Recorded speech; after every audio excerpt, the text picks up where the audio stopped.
जय श्री राम, आदाब, सत श्री अकाल। स्वागत है आपका आपके अपने यूट्यूब चैनल कहानी नुमा हकीकत में। आशा है कि आपको मेरा पिछला वीडियो अच्छा लगा होगा। बिना समय व्यर्थ किए, बर्बाद किए, शुरू करते हैं आज की कहानी को। आज की कहानी कश्मीर पर है।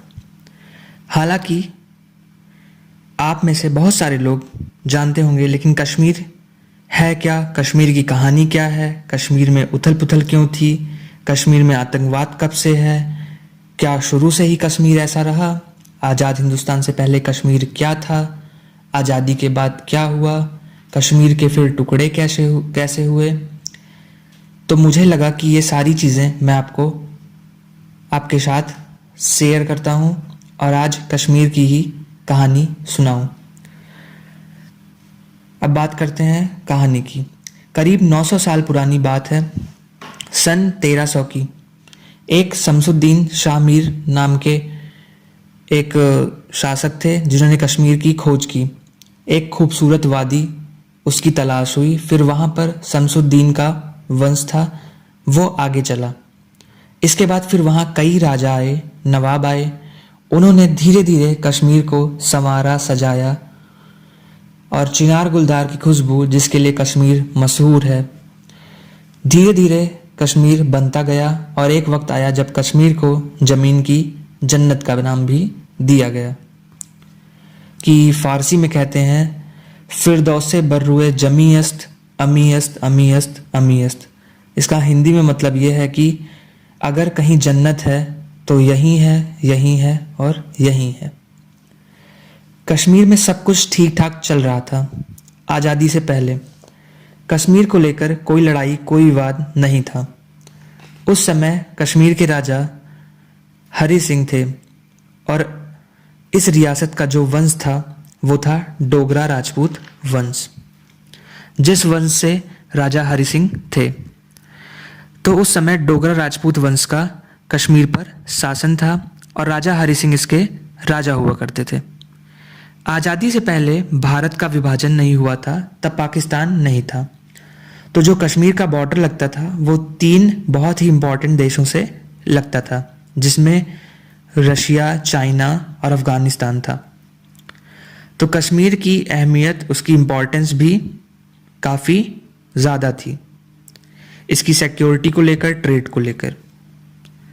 अगर आज़ादी के पहले की बात करें तो तब लद्दाख कश्मीर का हिस्सा नहीं हुआ करता था, लेकिन बाद में डोगरा राजपूत वंश ने लद्दाख को भी कश्मीर में मिला लिया। सन 1840 में डोगरा राजपूत वंश ने कश्मीर को अंग्रेज़ों से छीन लिया।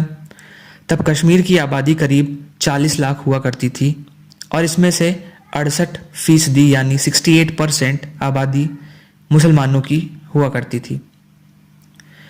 अब बात है 1947 पार्टीशन की, यानी विभाजन की, जब पाकिस्तान बना।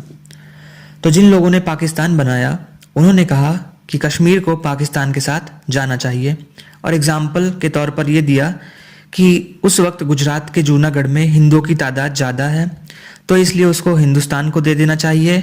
उसी तरह कश्मीर में मुसलमानों की तादाद ज़्यादा है, इसलिए कश्मीर को पाकिस्तान को दे देना चाहिए।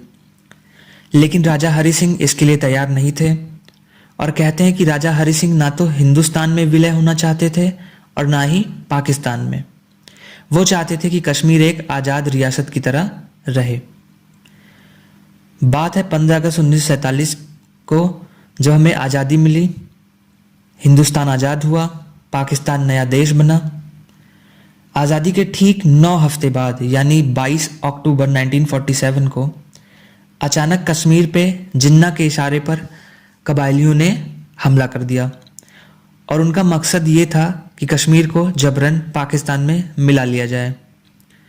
कहते हैं कि कबायली जब वहाँ पहुँचे तो वहाँ खूब लूट घसोट मचाई, जितना मार काट मचा सकते थे उन्होंने किया। औरतों की अजमत लूटी गई, उनका रेप हुआ, लोगों को मारा गया, उनके घरों को जलाया गया और हज़ारों बेकसूर कश्मीरियों का खून बहाया गया। इन कबायलियों की मदद कर रही थी पाकिस्तानी सेना। बेशक पाकिस्तानी सेना उस समय वर्दी में नहीं थी, लेकिन कबायलियों को बंदूकें देना और बाकी सारी चीज़ें पहुंचाना सब पाकिस्तानी आर्मी ही कर रही थी।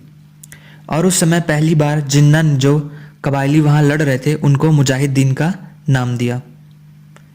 कबायलियों ने मुजफ्फराबाद और डोमेल शहर के एक बड़े हिस्से पर कब्जा कर लिया और श्रीनगर में करीब उरी तक पहुंच गए थे। हालात एकदम बेकाबू हो गए थे। राजा हरि सिंह को भी समझ नहीं आ रहा था कि क्या करें। अब राजा हरि सिंह के सामने 3 रास्ते थे इन हमलों से निपटने के लिए। पहला कि जो हो रहा है उसको होने दें, थोड़े दिनों में सब शांत हो जाएगा और ये कबायली वापस अपने देश अपने मुल्क लौट जाएंगे।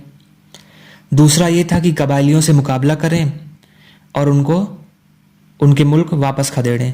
हालांकि ये राजा हरि सिंह के लिए मुमकिन नहीं था क्योंकि उनकी सेना इतनी बड़ी या विशाल नहीं थी। तीसरा और आखिरी रास्ता ये था कि वो हिंदुस्तान से मदद लें और कश्मीर को बचा लें। आखिरकार राजा हरि सिंह ने यह डिसाइड किया कि वो भारत से मदद लेंगे और भारत में विलय करेंगे। 22 अक्टूबर को हमला हुआ था। 24 अक्टूबर तक कबायली श्रीनगर के उरी तक पहुंच गए थे और वो कभी भी श्रीनगर पर हमला कर सकते थे। 25 अक्टूबर 1947 को राजा हरि सिंह श्रीनगर से जम्मू पहुंचते हैं, दिल्ली को खबर करते हैं और 26 अक्टूबर को राजा हरि सिंह भारत सरकार के साथ कश्मीर विलय को लेकर भारत के साथ संधि यानी ट्रीटी पर हस्ताक्षर कर लेते हैं। और इस संधि का मतलब ये था कि अब कश्मीर भारत का हिस्सा है। कहते हैं कि जब ये संधि हो रही थी तब जो हमलावर थे, कबायली थे, वो श्रीनगर से सिर्फ 1 मील की दूरी पर थे, यानी 1.6 किलोमीटर। कुछ भी हो सकता था उस समय। संधि पर हस्ताक्षर होने के बाद भारत सरकार ने तुरंत भारतीय सेना को कश्मीर में उतार दिया। कश्मीर पहाड़ी इलाका था, रोड की कमी थी, वहाँ के मैप की कमी, इन सब के बावजूद भारतीय सैनिकों ने कबायलियों पर हमला बोल दिया और जितने भी पाकिस्तानी घुसपैठिए थे उनको भगाना, उनको खदेड़ना शुरू कर दिया। और धीरे धीरे करके एक एक इलाके को कबायलियों से छीनते गए। एक एक चौकी, एक एक इंच के लिए जंग हो रही थी। करीब 7 महीने ये जंग ऐसी ही चलती रही और करीब 2/3 हिस्से पर भारत वापस कब्जा कर लेता है। लड़ाई जो थी वो अभी भी चल रही थी। ये लड़ाई करीब 1 साल 2 महीने और 1 हफ्ते तक चलती है। इसके बाद ये लड़ाई खत्म होती है क्योंकि कश्मीर का मसला अब यूनाइटेड नेशन यानी संयुक्त राष्ट्र में पहुंच जाता है। वहां पहुंचने के बाद 5 जनवरी सन 1949 को सीज फायर का ऐलान किया जाता है।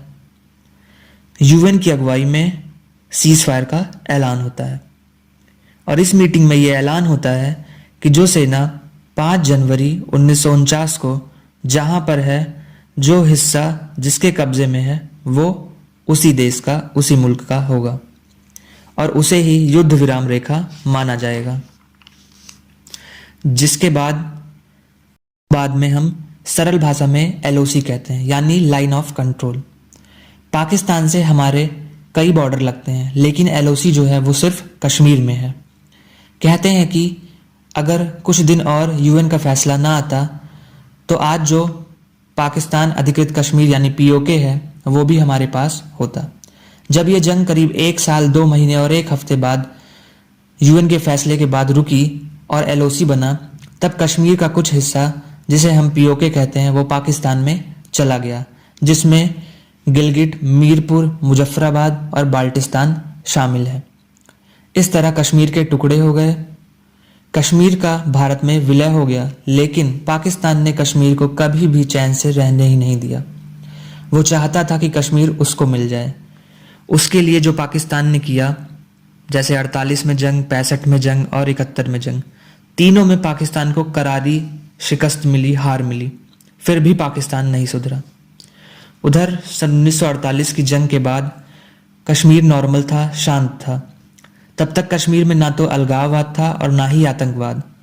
कश्मीर के जो बड़े मुस्लिम लीडर थे वो भी कश्मीर को भारत के साथ रहने के पक्ष में थे और ये चीज़ पाकिस्तान को बिल्कुल पसंद नहीं थी। इस जंग के करीब 40 साल तक कश्मीर एकदम सौहार्दपूर्ण तरीके से फलता फूलता रहा। लेकिन 1987 में यानी 1987 में कश्मीर पहली बार अलगाववाद और आतंकवाद की तरफ बढ़ा। कहते हैं कि कश्मीर में अलगाववाद और आतंकवाद की बुनियाद जो पड़ी थी वो जब JKLF यानी जम्मू कश्मीर लिबरेशन फ्रंट का गठन हुआ था तब पड़ी थी।